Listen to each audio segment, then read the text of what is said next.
ज़हीर क्या कहोगे जुम्मे को अब आ रही है। अल्हम्दुलिल्लाह निकाह किया है, कोई गलत काम नहीं किया। इत्मीनान है ज़हीर? जी चले अल्हम्दुलिल्लाह बात। मैं खुश हूँ इस हवाले से कि वो आके अपनी राय देगी कोर्ट में। क्या उसने ये बताया था कि पेरेंट्स से उसकी जान को खतरा है या रिलेटिव से?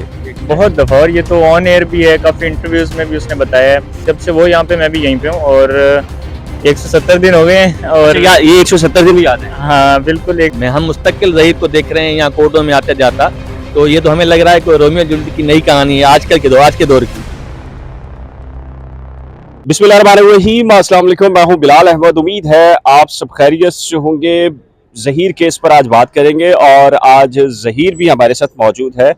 ज़हीर को जब पता चला है कि उसकी मिसेज आ रही है जुम्मे को, तो उसने भी खामोशी तोड़ने का आज फैसला किया है और आज शायद ज़हीर पहली मर्तबा आज बात भी करे। क्या उसके एहसासात हैं, क्या जज्बात हैं, ये भी बात करेंगे। इससे पहले फारूकी साहब, गुल मोहम्मद फारूकी साहब हैं ज़हीर की कानूनी टीम का हिस्सा।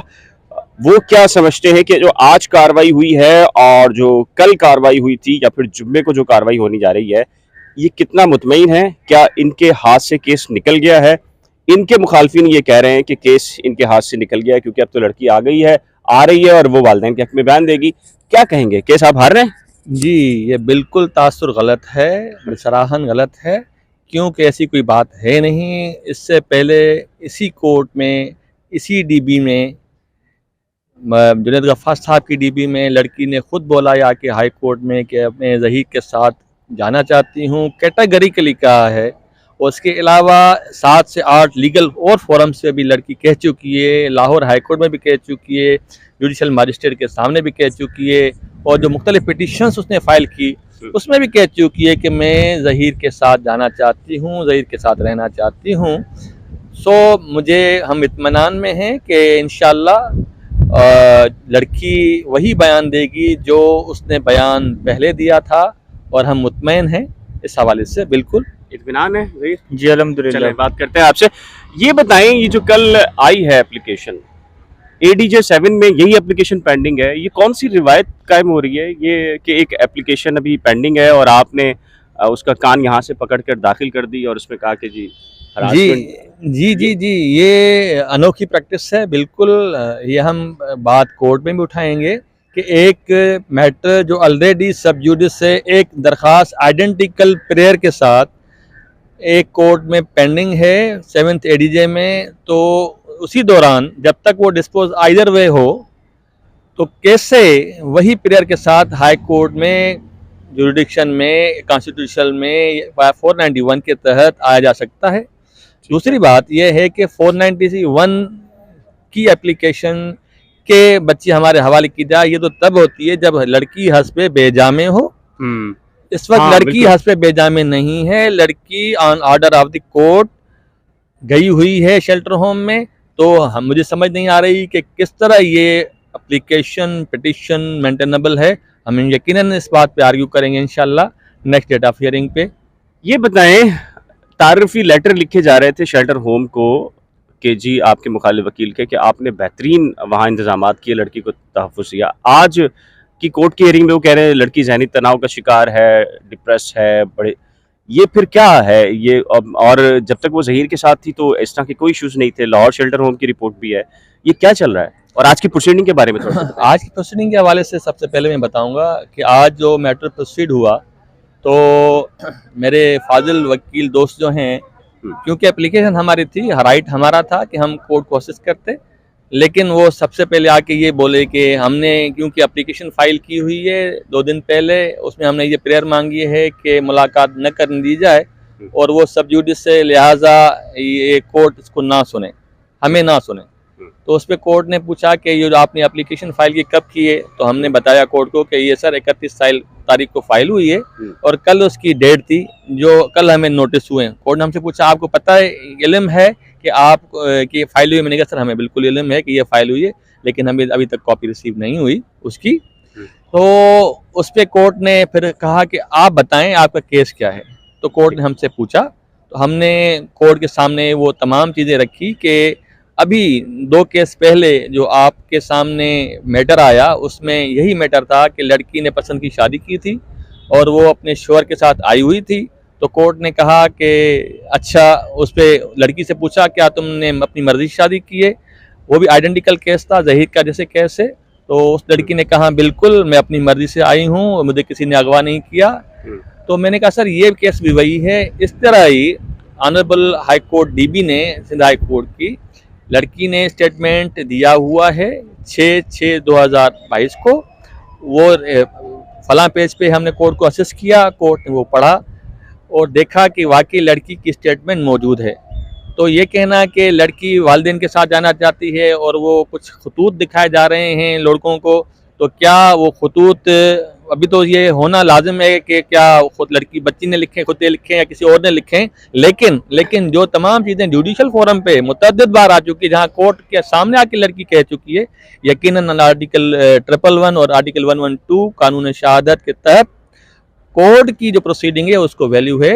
ये अभी तक असर्टेन हो कि लड़की ने कहा या नहीं कहा, ये तो बात की बात है। जैसे आज ये मिसाल सिंगल बेंच के सामने दी गई कि 2 रुकनी बेंच में पेंडिंग है तो आप ये फैसला ना करें, यही मिसाल तो अप्लाई क्या ADJ 7 में पेंडिंग पर 2 रुकनी बेंच के सामने नहीं होगी कि जब तक वहाँ पेंडिंग है तो आप कैसे हियरिंग कर रहे हैं 2 रुकनी बेंच? बिल्कुल, ये हमारा प्रिलिमिनरी ऑब्जेक्शन होगा इस पिटिशन पे और एप्लीकेशन पे 491 के। एक तो ऑर्डर के कोर्ट के ऑर्डर से गई है बच्ची, एक दूसरी बात ये है कि आइडेंटिकल प्रेयर के साथ ये चीज़ पेंडिंग है बिफोर 7th ADJ। जब तक वहाँ से डिसाइड ना हो तो ये कोर्ट, हमारी गुजारिश होगी कि ये दरख्वास्त नाकाबिल समाअत है इस कोर्ट के हवाले से। अच्छा, आज जज साहब ने भी कहा, जस्टिस मुमीन लाखों ने भी कहा कि फैमिली से मुलाकात की है, तो उन्होंने कहा कि नहीं जी मुलजिम की है, और आपने कहा शौहर की। तो मुमीन लाखों साहब ने भी ये रिमार्क्स दिए कि शौहर भी तो फैमिली होता है। तो जी यकीनन।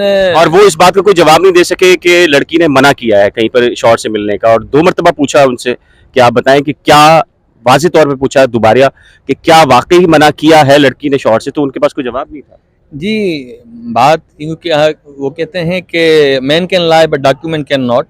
डॉक्यूमेंट्री एविडेंस अवेलेबल है, हमने उसको लगाई हुई है, जिसमें 7th ADJ साहब ने खुद से एक लेटर भेजा था शेल्टर होम में बच्ची के लिए, और बच्ची ने on oath statement an affidavit दी है कि मैं अपने शोहर के साथ मिलना चाहती हूँ। वो रिकॉर्ड का हिस्सा है अभी तक। तो आज तक की तारीख में जुडिशल प्रोसीडिंग में लड़की शोहर के साथ मिलना चाहती है, ठीक है, और उसके साथ जाना चाहती है। ज़हीर क्या कहोगे, जुम्मे को अब आ रही है तो क्या एहसासात हैं और क्या मुलाकात की ख्वाहिश है आपकी, और क्या लग क्या रहा है अब क्या होगा? मेरी तो बहुत ख्वाहिश है मुलाकात की। स्टार्ट से भी मैंने कोशिशें की हैं काफ़ी, पर इन लोगों ने अलाउ नहीं किया। बहरहाल मैं खुश हूँ इस हवाले से कि वो आके अपनी राय देगी कोर्ट में, और वैसे भी हमने अल्हम्दुलिल्लाह निकाह किया है, कोई गलत काम नहीं किया, तो इसलिए घबराता वो है जो जिसको गलत काम हो, या मैं बिल्कुल किसी चीज़ के लिए भी गिल्टी नहीं हूँ। अल्हम्दुलिल्लाह स्टैंड करूँगा उसके साथ इंशाल्लाह जब तक वो है। क्या उसने ये बताया था कि पेरेंट्स से उसकी जान को खतरा है या रिलेटिव से? बहुत दफ़ा, और ये तो ऑन एयर भी है, काफ़ी इंटरव्यूज़ में भी उसने बताया है, और हर जगह पे उसने हर चीज़ अपनी खुल के अपना बताया कि उसके क्या सिचुएशन थी घर के अंदर। तो इसके बावजूद अगर उसको ज़बरदस्ती ये चाह रहे हैं कि भेजा जाए तो ये बहुत गलत होगा। अच्छा, तो उसकी सिक्योरिटी के हवाले से फिर क्या वो होगा? देखिए, ज़हीर के साथ ठीक है, कुछ अर्सा रही है तो वो रही है, शेल्टर होम में भी सिक्योर, लेकिन अगर वालिदैन के पास जाती है, जो जो जैसा कि DSP साहब ने भी इंटरव्यू में कहा था कि जी उसके रिलेटिव उसको मारने के लिए सारा सेटअप, तो इसके हवाले से क्या कहेंगे? देखें, सिक्योरिटी वाली बात तो बहुत नेक्स्ट है। असल बात यह है कि बच्ची ने जो स्टेटमेंट या बच्ची के हवाले से जो बात मेडिकल ऑफिसर्स ने या साइकाट्रिक ने जो लिखा। अच्छा, 1 मिनट, मैं ज़हीर से आखिरी बात कर रहे, सॉरी ज़हीर, तुम्हारे बारे में ये कि तुम केस छोड़ के जा चुके हो, लाहौर में हो, तुम्हारे पैसे भी ख़त्म हो गए, वकील भी नहीं है, यही बताया गया है उसको, क्या कहोगे? नहीं, झूठ तो जितने बोले जाए उसको वो काम है, लोगों ने बहुत झूठ बोले हैं और उसे यकीन है मुझ पे।